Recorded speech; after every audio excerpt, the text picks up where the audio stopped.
Welcome to Blue Talks.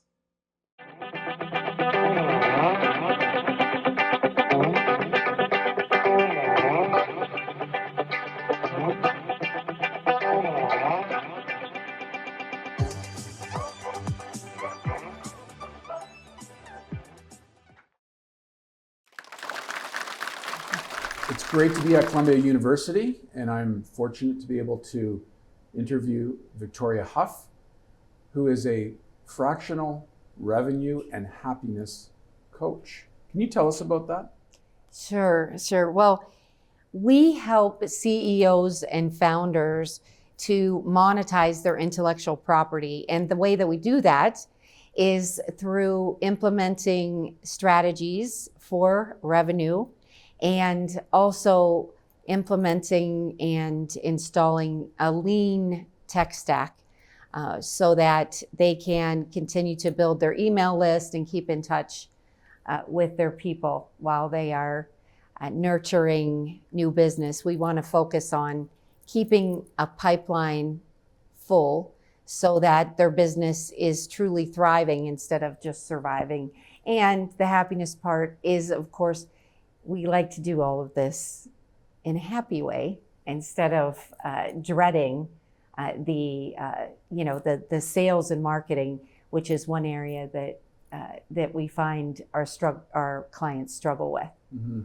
You mentioned building their email list. Now, I noticed that you're approaching 5,000 coaching sessions. Mm-hmm. What seems to be the best way, or maybe three different ways that your clients can build that email list, because it's more and more important these days that you build a list? Mm-hmm. It absolutely is, because even though most of us do have a presence on social media, we all know that sometimes platforms go down or our profiles are disabled temporarily or because of something that we did, maybe that we didn't even know about. So we cannot depend on a platform that we don't own and control.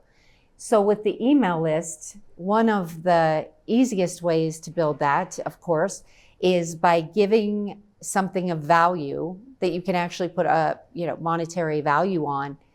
And we do that in the form of a lead magnet so that we can collect names and really, not just collect names for the fun of it, but collect names so that we can make a difference in those people's lives, provide them with information, and then, of course, in exchange for, some of them will become clients.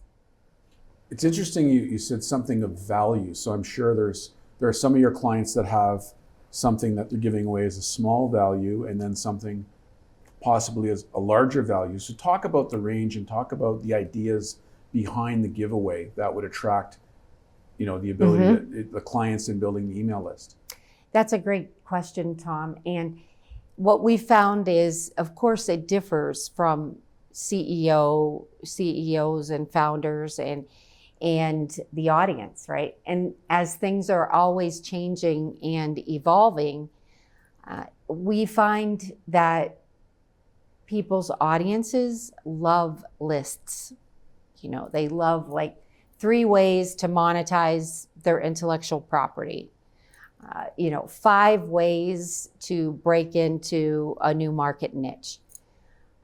But unless we get super clear on what their audience wants, and we look at that because we do surveys and we, of course, talk to our CEOs and founders, and we really search for what are those problems in those potential clients' minds that would actually motivate them to say, yes, here, I will give you my information in exchange for what you have to offer. So we want to find out exactly what the problems are in their minds that they don't want, and so that we can in turn offer some solutions.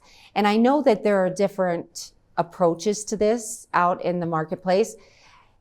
Sometimes influencers may say, well, don't give away your best stuff. But I find that without giving away our best stuff and our clients, information, I don't think it's enough of a hook to get someone to say, hey, I want to join your community. Now, when they do say, I want to join your community, that does not mean that they want to be sold to per se. So we're very cognizant of that. We want to make sure that we are adding value and making a difference so that we can really get to know our clients and their prospects, and then make sure that the ones that are meant to become clients, they do. But, it's usually a small percentage. So that's why it's always good to be circulating and doing tests like they talk about, as far as A/B testing or testing, 2 different lead magnets with the same audience to determine which one converts better. And then, of course, we have to keep that pipeline full so that we have the conversions of prospects to clients. Because, again, one of the biggest challenges that I've found with our clients is they are super smart individuals, like scientists that from Germany, they can develop one-of-a-kind products. But when it came to them stepping out of the lab and selling those products, or even making deep, genuine connections with their audience, which could be customers or they could be investors, they struggled with that. And so but if they would have held back and not talked about their one-of-a-kind products or their patents that they've spent hundreds of thousands of dollars on, I know that there would not have been enough intrigue to get those prospects and potential investors to take the next step. Great points. These days, selling has migrated over to creating awareness. Mm-hmm. And so many companies initially start working locally, but I believe through your help, then they can have a global reach. Do you have any stories around that? Mm-hmm.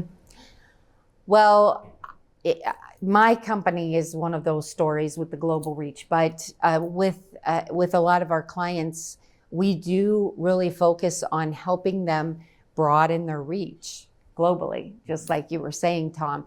Because the beautiful thing, of course, with our world and with technology is that we are able to work with pretty much anyone that has, that's qualified and that has the ability to connect via Zoom. And I think it's quite fascinating because I have worked with clients in over 40 countries, and I don't know how many time zones, I could have counted those, but over 40 countries. And, sometimes people are up at like midnight or 12:30, which I think would be late for me, but that's the time in Australia and New Zealand that my calendar's open. But, I just think that it opens up such a wonderful world where we don't have those boundaries that we did previously. Yeah. So, as long as we have the connection and the client is willing to do the work and we can, work together. Obviously, it's best to have the camera on, but sometimes, people, because of whatever's going on, they may be traveling. Sometimes it's just audio.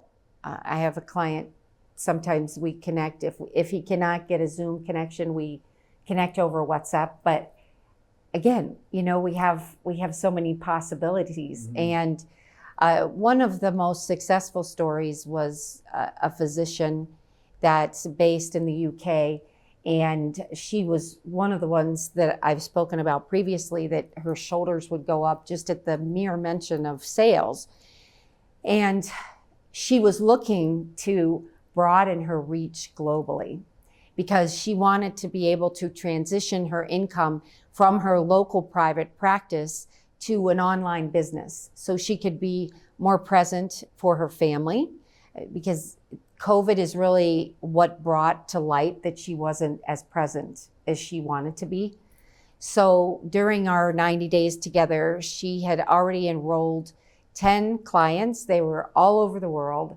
And she was well on her way to recruiting independent coaches so she could teach them her philosophy and continue to scale her business. So that's one of the ones that I feel is not, it wasn't transactional. It was just truly transformational, because I was able to see her relax into the fact that she wasn't selling anyone. She was enrolling them into her program that in turn changed their lives. Okay.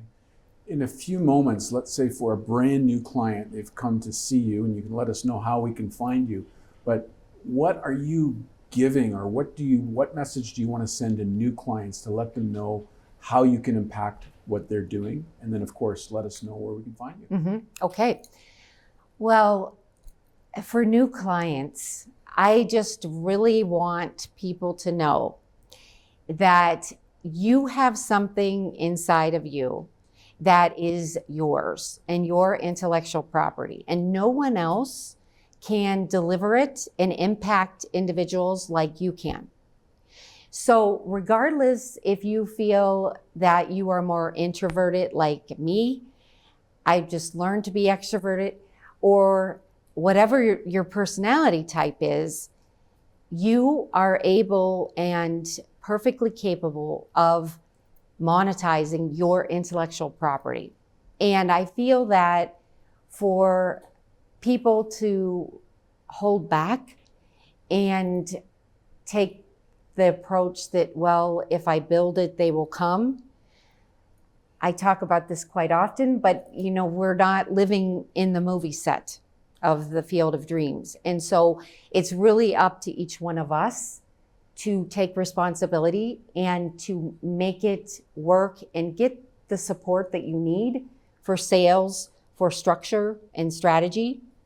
So the best way for them to get in touch with me is to either take a snap of the QR code or connect with me on LinkedIn. That's the platform that I'm on the most of the time. You can find me at Victoria Huff, the Happy Executive on LinkedIn. So I'd love to connect with everyone and welcome them into our community and offer sales tips and different ways that you can truly monetize your intellectual property. That's fantastic. I'm Tom Pizio with Victoria Huff, Blue Talks Podcast. Thank you very much. Thanks, Tom. That was fun.